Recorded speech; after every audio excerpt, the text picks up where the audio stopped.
हाय, कैसे हैं सब लोग। यार ये जो जैकेट मैंने पहनी हुई है ना, ये मैंने लंडे से ली थी और पाकिस्तान से जब मैं आ रहा था। तो ये काफ़ी पुरानी जैकेट है और ये बहुत ही ज़बरदस्त और सही गर्म है और सर्दियां आ गई हैं। मैं बाहर खड़े होकर वीडियो नहीं बना सक रहा था, ठंड हो गई है। तो भाई लंडे को अंडर एस्टिमेट ना करें। ये वाली जैकेट यहाँ से 100-150 पाउंड की मिलती है। तो बात ये करनी थी कि मैं जब नया नया आया था यूके में, तो मैंने हर बंदे को अप्रोच किया कि I am looking for job, I am looking for job, any type of job. कोई भी जॉब मैं कर लूँगा भाई, मुझे कोई भी जॉब दे दो।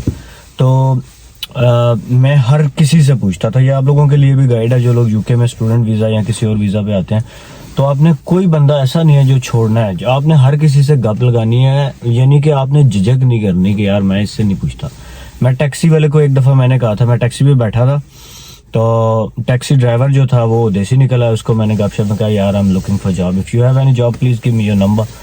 उसने मुझे अपना नंबर दे दिया। मैंने उसका नंबर लेके उसको मैं बार बार जो है ना हर दूसरे दिन मैसेज करके पूछ रहा हूँ, भैया कोई जॉब है। अब हालांकि उसके पास कौन सी जॉब होनी थी। खैर उसने मुझे 3 दिन बाद एक जॉब सेंड कर दी और पिज़्ज़ा शॉप की जॉब थी। मैं वहाँ चला गया। वहाँ पे जाकर मैंने पूछा, यार मेरी सैलरी कितनी होगी। तो उन्होंने मुझे बताया कि आपकी सैलरी होगी 45 पाउंड अ डे।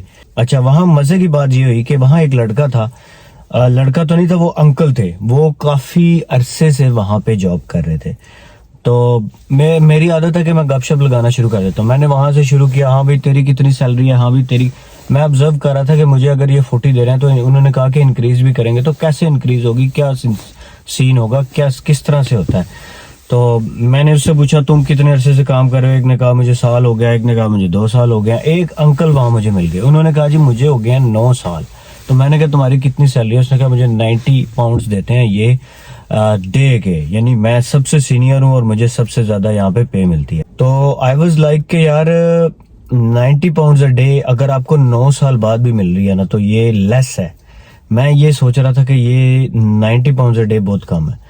तो फिर उससे मैंने जब स्ट्रगल पूछी, उसने पूछा जब मैं नया नया आया था, स्टडी वीजा पे आया था, फिर मैं यहाँ इनके साथ काम करता रहा, फिर मुझे ये 10 पाउंड्स पर आवर देते रहे 9 साल पहले। फिर हर साल जो है वो 10-10 पाउंड बढ़ते गए होंगे। मैंने अंदाजा लगाया कि अब उसके जो है ना 9 साल बाद उसके 90 पाउंड्स पर डे बन रहे थे। तो मैं ये ऑब्जर्व कर रहा था कि हर बंदे के लिए यूके में आना डिफरेंट इस वजह से है कि उसकी परसेप्शंस डिफरेंट है। यूके में आने के लिए उसने सोचा कुछ और है। अब वो जो बंदा है वो कहता है मैंने सिर्फ पिज़्ज़ा शॉप में काम किया और मैं स्टिल यहीं पे काम कर रहा हूँ। मैं किसी और जगह मैंने जॉब के लिए ना अप्लाई किया, ना मुझे पता, ना मुझे इंग्लिश आती है, ना मुझे इतना पता ही है कैसे जॉब्स के लिए अप्लाई करते हैं। टेक्नोलॉजी का मुझे नहीं पता, कैसे कंप्यूटर वगैरह मोबाइल थोड़ा बहुत यूज़ कर लेता हूँ, इससे ज़्यादा उनको चीज़ों का नहीं पता था। तो भाई यूके में जो भी बंदा आता है ना, मैं आया हूँ, मेरे लिए डिफरेंट था। मैंने 40 से स्टार्ट किया, लेकिन मैं उस पर रुका नहीं। मैंने 1 वीक उस पर काम किया था सिर्फ। उसके बाद मैं डिफरेंट ऑनलाइन 4.5 किया, अप्लाई किया हर जगह।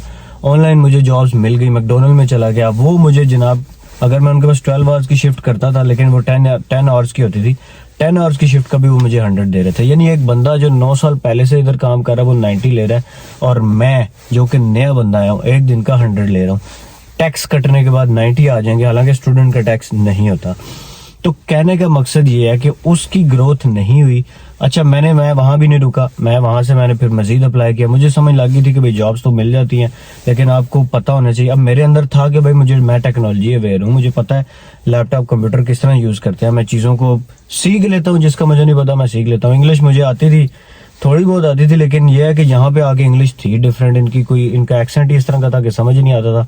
लेकिन मैंने कहा कि यार इट्स ओके, मैं इसको भी कोप करने के लिए तैयार हूँ। मैं उसमें भी इंग्लिश लोगों के साथ काम किया, इंग्लिश सीखी, अपनी ग्रोथ की। मकसद कहने का ये है कि भाई अगर आप यहाँ पे आके, अब एक बंदा है, अब वो अपनी ग्रोथ नहीं कर रहा, तो भाई उसके लिए फिर यूके टफ टाइम है, बहुत टफ टाइम देगा।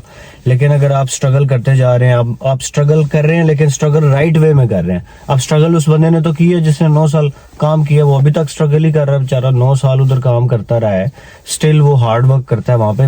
8-9 घंटे पिज्जा शॉप में खड़े होना आसान काम नहीं है। खड़े होना होता है, बैठना भी नहीं होता, काम भी करना है साथ। ग्रिल्स पे वो काम करता था, तो मुझे दिखाया, कहता ये देखो यार, ये मेरे हीट से ये जो है ना बाजू यहाँ से उसके बाल भी उतरे हुए थे और जले हुए थे हल्के हल्के।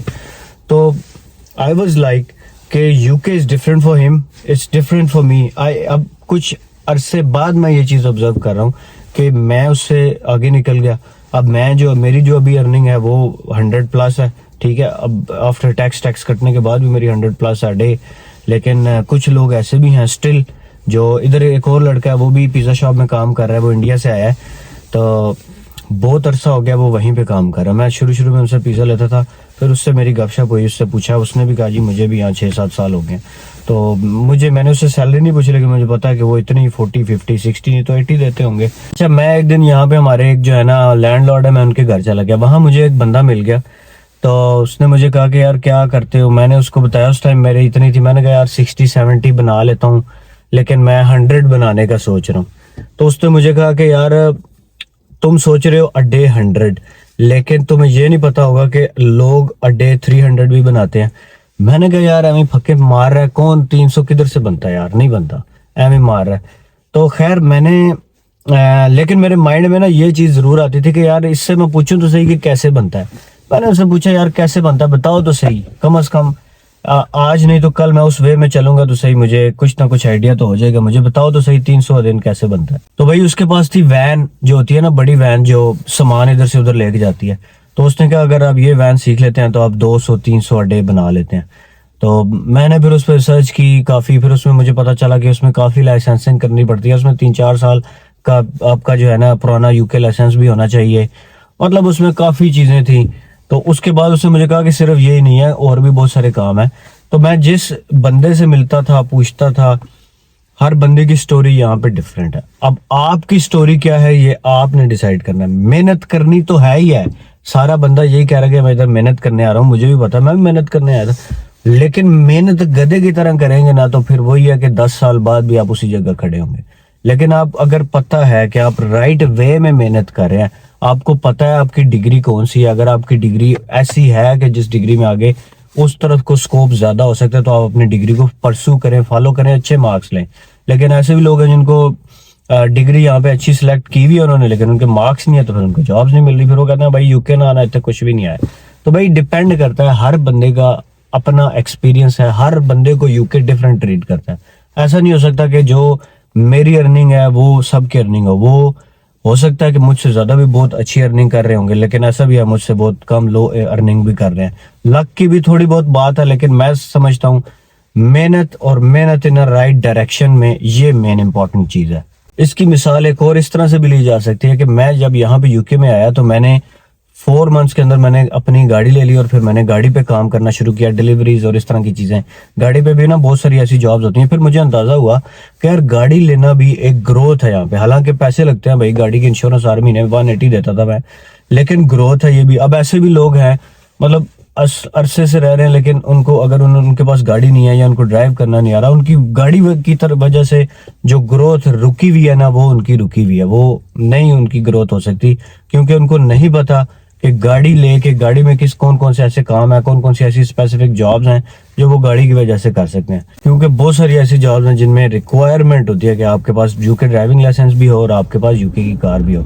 इसी तरह बहुत सारे ऐसे बिजनेसेस हैं। अब बहुत सारे लोग ऐसे हैं जो यहाँ पे जॉब में लगे रहते हैं, फिर जॉब ही करते रहते हैं। कुछ ऐसे भी हैं वो अपनी फील्ड में आगे निकल गए हैं, वो यानी जॉब तो करते रहे हैं, फिर उसके बाद उन्होंने अपना जो है ना बिजनेस स्टार्ट कर लिया। मिसाल के तौर पर अगर एक पिज्जा शॉप में ही बंदा काम कर रहा है ना, तो उसने अगर 2-4 साल काम किया, 5 साल काम किया, उसने काम भी सीख लिया, और काम सीखने का उसको फायदा तो तब है कि भाई वो आगे क्या करे, पिज्जा की अपनी दुकान खोले, पैसे जमा करके अपने पिज्जा की शॉप खोले, फिर उसकी ग्रोथ हुई है, उसको फायदा भी हुआ, पैसे भी कमाया, सारा कुछ हुआ।